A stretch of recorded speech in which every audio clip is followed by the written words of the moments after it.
Hey, good morning, everyone. Tim here again, sitting out on our deck at mine and Carolyn's house. Want to welcome you back. Hope you have been enjoying the last few videos that I made about being married and going on our honeymoon, and now fixing to start on a new adventure, getting ready to be shipped over to Germany. And I really want to talk to you more about the covenant. Uh, Love is a covenant, and about being in covenant. I don't think the Western world, and I say the Western world, United States, and the Western part of the world doesn't really understand the covenant uh, to the measure that the Eastern world did, because that was a main thing that they used to, develop their relationship with people and making covenants, and how important those things were. And so maybe I'll spend some time talking more about that. But I wanted to get back to our story about getting ready to go to Germany, how I was already missing Carolyn, and couldn't wait for her to and I to get back together. And so I was fixing to be shipped out from the Philadelphia area to go to Germany. And I always talk about the steps of a righteous person is the order of the Lord.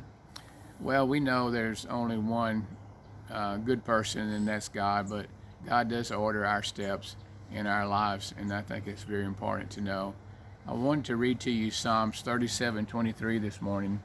It says, "The steps of the Lord pursuing one follows firmly in the footsteps of the Lord, and God delights in every step they take to follow Him." I think sometimes we don't realize that the steps that we do take and understand. I'm not talking about a step. I'm talking about steps, a continuous step of our lives, and the things that we are going to go through in our lives as well. So also too, you maybe have to kind of ignore the noise this morning. I don't hear too many birds. The wind's not blowing anything, and the wind chimes or anything like that. But the guys are here cutting grass today. But anyhow, I want to again talk about your steps, how your steps are ordered. Well, I had my orders, and I didn't know what steps to take, because they'd sent me overseas. And I think in the last part of the video I talked about, I was in Bremenhaven, Germany, and actually that's the seaport there in Germany. That's where all the cars and stuff are shipped from the German area, from Europe area to the United States. And so I'd gotten there, and like I said, I had orders to go there, but when I got there, they didn't have a place for me. When I say didn't have a place, they didn't have a position for my expertise or the training that I had. And so it was kind of an odd situation. Here I was in Germany, 2,500 miles from home, and nobody knew really where I was at. They knew I was in Germany, but nobody knew exactly the town I was at. I didn't know how to contact them, because they were processing me around and moving me around from different locations to different locations. And so I want you to realize that if you are a person of covenant, can learn about covenant.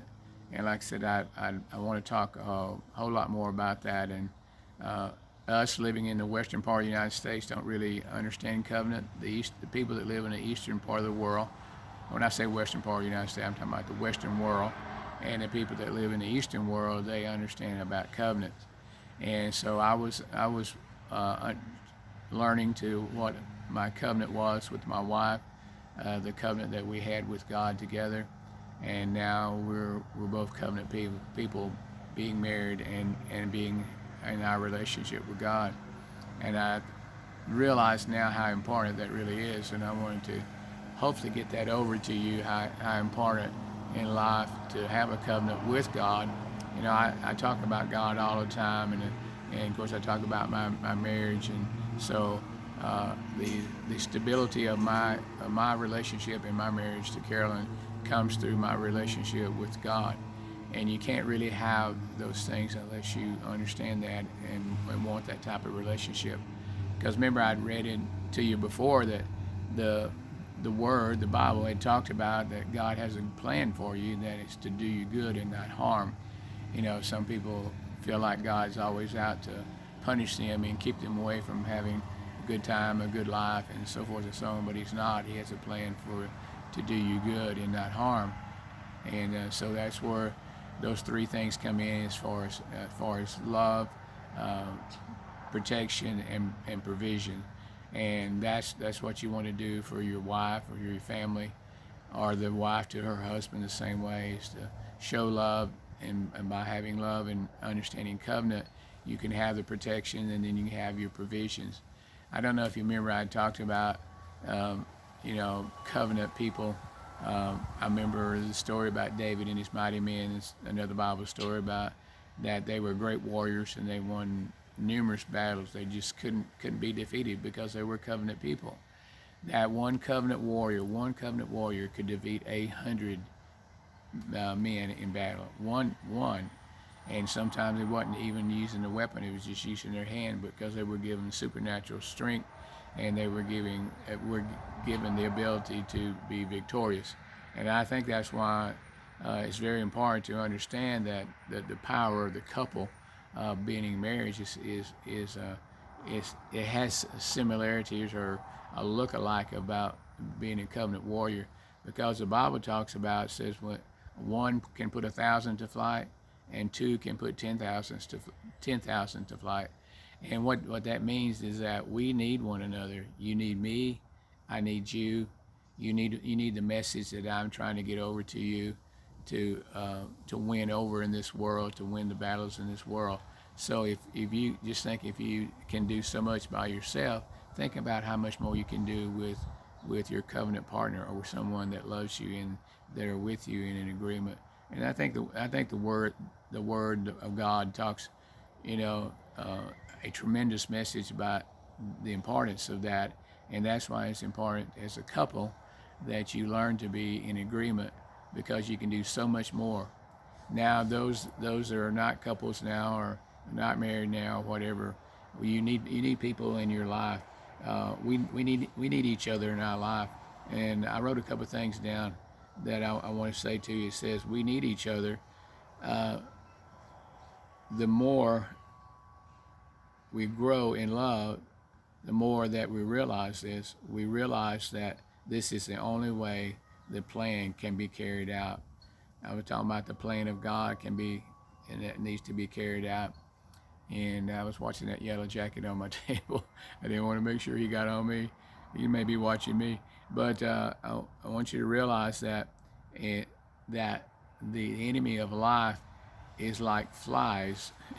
They're always there. They're always taunting you, and they're trying to torment you. They're trying to lead you in the wrong direction. You hear these voices, the outside voices that don't care about you, and they're only trying to pursue what they want your life to be. And God is always in business of getting the things in the right place for you, so you can have that plan that we talked about. I realized through all these videos and things I talk about through my married life, and the things that we experienced, how God was in it all along. And God is even in your life and trying to make a better way for you, even though that you may not know Him personally. That he's still trying to work the plan out, so you can get to that point where you can know Him and become one with Him. And so that's why I said I think it's so important. And I think that's why God has trusted me with this message to talk to you about this, about love, and about the covenant of love, and how that should come about. And also those covenants that we're talking about, is that that's where your healing comes from, and that's where your provisions or your prosperity comes from. And then it's such a good life. People say, Tim, you had such a good life. I realize now this because I became a covenant person, and not only with God but with my wife, and also with my friends. I have covenant relationship with my friends, and I would do whatever I would have to do to help them overcome in their lives. And I'm speaking to some of y'all that know that how Carol and I have spent a good part of our lives, speaking into other people's lives, and that we wanted the very best for you, and how we spoke over you. Never spoke condemnation, or never spoke being judgmental about your life and how it happened and what things are going on, and maybe even some of the bad things you've gone through, and because we want to speak the right things over you, and give you the right instructions that you need. You may take them or you may not take them, but that's why that God used us, Carolyn and I, and now is using me here to keep instructing and giving you some directions. Again, it's a choice that you have to take, and you have to accept. And so remember, I'm for you. I'm not against you in any way. People say, well, why do you do the things you do? I don't do them because that I get a greater reward, or that's one of the things I have to do, being a Christian and believer. I do those things because I love you. I really do love you. I want to get that across to you, and I hope you're feeling the vibes of that in the things that I tell you. I've told you about intimacy. I tell you about our marriage and our honeymoon. I try to tell you everything about our life, and to be not only to tell you, but to be an example for you. Since God had said to Carol and I that we were the example couple, I take that to more heart to me, to understand the responsibility that I have to help you.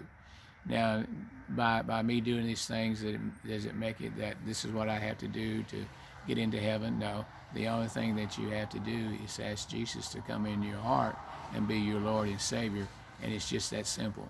But when you understand His love, and I want you to understand that part of life, to understand that type of love, then all these things will fall into place, and you'll see that your steps are ordered. Just like I read that scripture said, the steps of God pursuing ones follow firmly in the footsteps of the Lord, and the Lord delights in every step they take to follow Him. And so that's a good thing, that this story of love is that to show God's love, and to show how you can have that type of love. You can have that type of relationship with your wife, or with your husband, or with your family. And so I think it's very important, and to know that you can become a covenant person. And I'll talk more about that later, and kind of explain to you how covenants work. But I want to continue with my story there. That now I'm in Germany.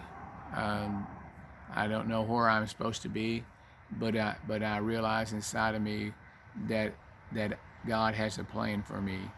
Did I know that totally, and I would always go in that mindset? But no, I remember I talked about calling those things be not as though they were, that you begin to speak what you want to happen. I began to speak, said, I'm going to find a place for me.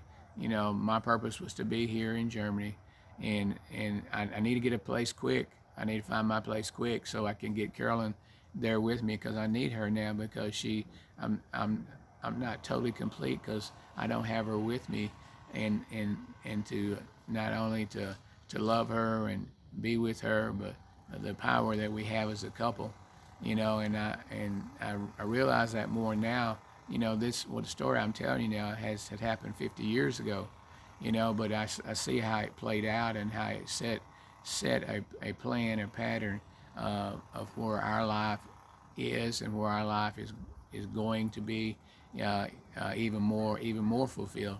And that's the kind of life that I want you to have. So here I am.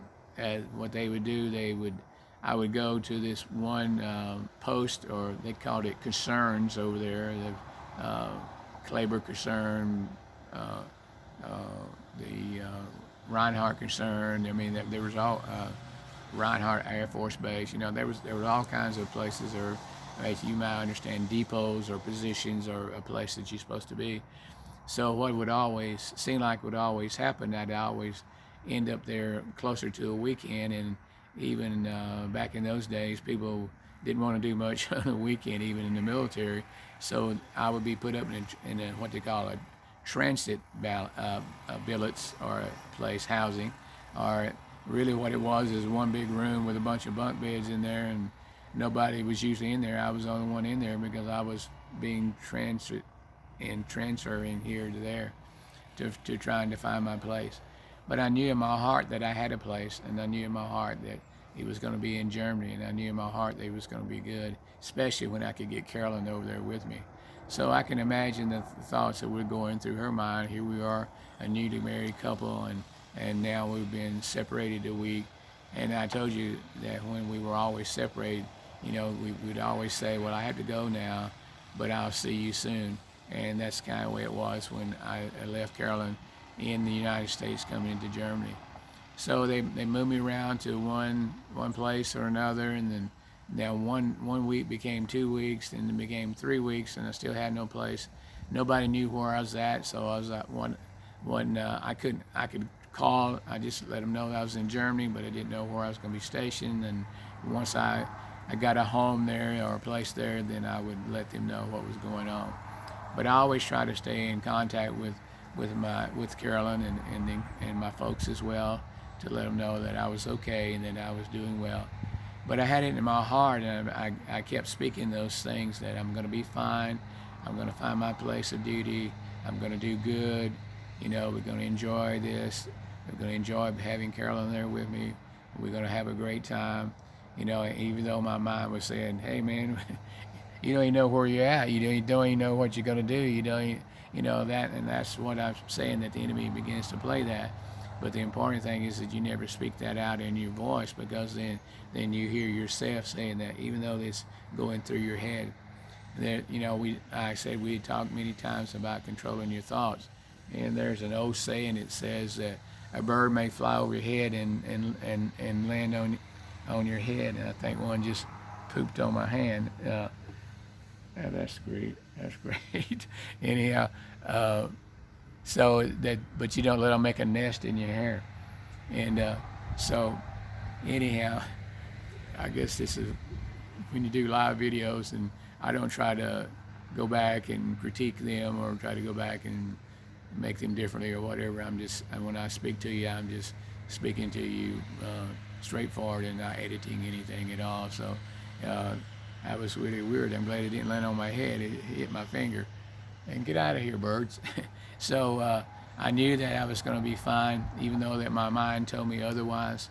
And that's why that you don't want to listen sometimes to those thoughts that come to you, and then you have to pull those down and put the right thoughts in your mind, and then your mouth can speak those thoughts, and you can hear it. And then you don't let that bird or that thought to build a nest in your hair, even though it landed on your head, even though it tried to poop on your hand. That's the way sometimes, not sometimes, a lot of times in life it happens, and that's why that we need each other to speak confidence into each other, to speak direction in each other, and we need each other's back. He talked about the armor in Ephesians, and the last things that it talked about, and a lot of people don't understand this, or maybe skip that over because they don't seem like that's a piece of armor, but it is. It's the prayers and supplications of saints everywhere. Just to kind of give you a quick little testimony too, I spent this past weekend with my folks in the East Texas area, around the Beaumont, Silsbee area. I went back to see my aunt who's 95, and my cousin Harold, who I mentioned before, had a heart attack, and wanted to visit with them and minister to them and pray with them and be there and just encourage them. And I think it's very important. People don't need discouragement, because there's enough of that out there. They need encouragement, and that's where you come in and I come in, and that's what God wants us to do in people's lives. He wants us to encourage people. People had told me, Tim, in your last video you talked so slow. You was just so slow. Well, what I was trying to do, I was trying to get the point over to you. So sometimes when I talk slower, then you listen more intently, and then sometimes you try to give thought to what's being said next, even though it hasn't been said yet. And that was a very private conversation that I was having with you about, my life at that time and what was going on with Carol and I becoming one. And now I'm faced with this situation of being away from my wife, but we're still one in the spirit, and we're still one together. and we still have one mindset, and that's to get to each other, to show our love, and to continue to grow in our love walk with each other. You know, being a newlywed and being new to each other in the sense of having all three type of intimacies now, being intimate in all three areas that I talked about. You know, it's now become a thing that has made us stronger, that it would help us overcome situations. And we would have situations that we need to overcome. And I needed to overcome this situation that I was going through, not finding a place for me. So what had happened, here I am on a bus by myself, going to the next place, and then, of course, like I said, most time when you got there, it was on a weekend, and then you're stuck through the weekend because the everyday thing of being there wouldn't start till Monday. So I was I had ended up in a place called Kaiserslautern, Germany, and what Kaiser was the name of the king, you know, back in those days, and Slaughtern was a lake. So I was at the King's Lake. That was the name of the town. Beautiful town it was, on the lake and everything. And so when I went in, it was in the barracks there. When I was in the transit billets, in the transit barracks at that time, I was the only one there. Well, a couple of people come through and they saw me there and they didn't say anything to me. And then all of a sudden I had a sergeant come by and he said, "What are you doing in here?" I said, "Well, I don't know, sir. This is where they sent me to trying to find a place for me over in this area." And he said, "Well, we don't need nobody." And he walked out. And so I thought, okay, here I go again. So I'm gonna have to go and travel someplace else. You know, and I know Carolyn was praying for me, and my folks were praying for me, and then I know that my steps was ordered of the Lord. It didn't seem like it, didn't feel like it, but I knew that I had a plan that God was putting in motion to me, and I was taking the necessary steps. Sometimes when we have to understand that we have to take the next step to see the next step, to see the next thing. So that's very important that you learn that. And sometimes it's good to be still, which it is, and you can view it, but then you got to make steps. You got to make an effort. To me, that's faith. That faith is that you're making an effort to do something. So my effort was that, you know, that I was going to find my place real soon, and that had entered my mind, and I had just kind of said a quick prayer, "Lord, I'm going to find my place soon." Well, that sergeant, like I said, left, said, "We don't need you." And then I had another sergeant come in the same company, came in, and he saw me and actually passed by, and he saw me, and then he came in there and he said, "Hey, soldier, what you doing here?" I said, "Well, sir, I'm trying to find my place here." And, you know, and so we talked a good while, and you know, and then I have a favor of God on my life, just like you do. If you know God, that He's wanting to give you favor and give you the things that you need. And I talked to this man and the sergeant, you know, and I told him a little bit of what was going on, and he said, "Son, I like you." I said, "Well, thank you, sir. I'm beginning to like you too," especially when you said that to me. And he said, "We need you here. Don't worry about it. You just enjoy the weekend." I said, "Okay, I'm gonna be in here the weekend. I maybe get some rest and pray, maybe write a letter to Carolyn or whatever, and or find some place I can call home." And so he said, "I like you, and we're gonna find a place for you." Well, I said, I thought, well, praise God. You know, I said, well, that's great that I have a place now. So they brought me into the company, and I was going to be a company director, not a platoon person like that, but the personnel in the company, in the company office and things like that. And you know, I told you how God was giving me rank. I went from a buck private to a PFC, and so now I've only been in the country, we call it. I've only been in Germany for a very short time, and it was in maybe another week or so. I made what they call a specialist 4, which that was good. So I'd been in the military less than a year, and I was already an E4 or Spec 4, specialist 4. And so I knew God was working in my life, and then I knew that I need to get Carolyn over there. So I sent word home. This is where I need for you to come. This is what I need. I'll meet you at the airport, and you'll be with me. And so what I was doing while Carolyn was getting ready to come over, not being in the military long enough, you had to be in the military, quite a few years before you got government quarters they talked about. And so I had to go out on the what we call going out on the economy, or going out in away from the post, away from away from the military housing and stuff, and had to find a place for us to live. So I was just walking along, and I said, I'm going to find a place to live, and where Carol and I can be together, and we start, making our life together as a married couple now.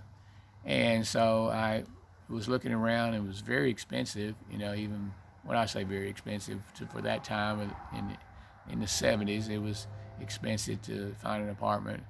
And at that time, I was only making a couple $100 a month, so I had to be very frugal. Had to find a place where we could stay, where we could still live, And so I through some a few contacts I tried to make that way, and then they didn't work out. And then one day I was in town in Kaiserslautern, and of course you had to ride the bus wherever you went. You had these tokens that you bought, and you had to transfer your currency, the dollar currency, over into Dutch marks, or into they call them Dutch, even though you was in Germany. You had to transfer them over to their dollars, and so $1 was equal to three marks, and so that was a good exchange. So you got 3 times as much as you would have really got for a single dollar, which was really good. So I bought a book of tokens so I could ride the bus, and with the money that I had saved a little bit of money too. I took with me, not much, and just a few $100s. And here I was out for the great adventure. So I tried to find somewhere that was closer to the base, so I wouldn't have to ride so far on the bus. And so I was in the middle of the town and everything, and I'd taken this little side street, and a beautiful little town. And of course the streets are small. When they built the streets a long time ago, they weren't thinking about automobiles, they were thinking about horses and stuff like that. So a lot of them were riding bicycles and doing things like that in town. And so I walked through this one little section of town I thought was a very beautiful little town. I said, boy, I know Carolyn would love it here. It seems to be real quiet, seems to be off the beaten path, and so I need to try to find a place. And I just knew that I was going to find a place that day, because I began to speak. I said, I'm going to find a place today. And people say, well, that's positive mental attitude. Well, that's partly true too, but I was wanting and speaking the things that I wanted to happen. And so that's why I talked about calling those things be not as though they were. People say, well, you're crazy, you're lying to yourself. Well, I saw what was around me, and I didn't want to, I wasn't able to get military housing and stuff, so what was I going to do? Was I going to say, well, I'm just not going to be able to get Carolyn there? I'm not going to have a place to live? I might as well live in the barracks. And well, my wife can't live in the barracks with me and 200 other men, and so I began to say, well, I'm going to find me a place. There's a place for me, and so like I said, I was walking down this real neat little street and everything, and I saw this beautiful little apartment over there. It had these huge windows, the windows that you could open up and actually walk into the window. They were so big and everything. And so I went round to the door and inquired there about housing and everything. And of course I couldn't speak any Dutch, which is German. I couldn't express any Deutsch. I couldn't.